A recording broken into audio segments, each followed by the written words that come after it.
the God in Love God, Love Sex is not a big God. What do we mean by a big God? It's not a creator God. We're not talking about the God of Abraham, Isaac, and Jacob. Sitting on the throne. Taking notes about exactly. what you're doing. We're not dealing with the list-taking God. Right. Or the God of judgment. And that God is very personal to me and you. That's our respective journeys. And then maybe some people who are listeners who are on that level or that page with us. But for the purpose of the podcast, the God is not a big God. It's not a big G God. It's a little G God. And what do we mean by little G?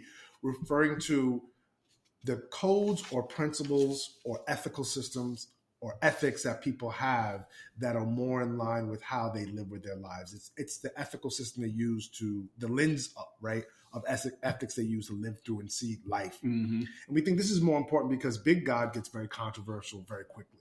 I remember this guy, Saeed, I was studying abroad with in Egypt in like 2001, was like, God is the greatest politician ever. Because he lies in good faith. Exactly. Or in bad faith.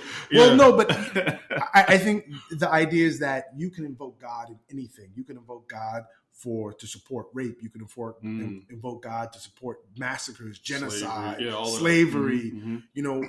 Put God into any inhumane condition you want and say, hey, God is sanctioning this. And so we want to avoid the big God because we recognize the big God gets controversial, and that's everyone's respective journey. Yeah. But the little God is about being connected and living in community, to live in, right, the communities that we all reside in a hospitable, human-based, human-centric way.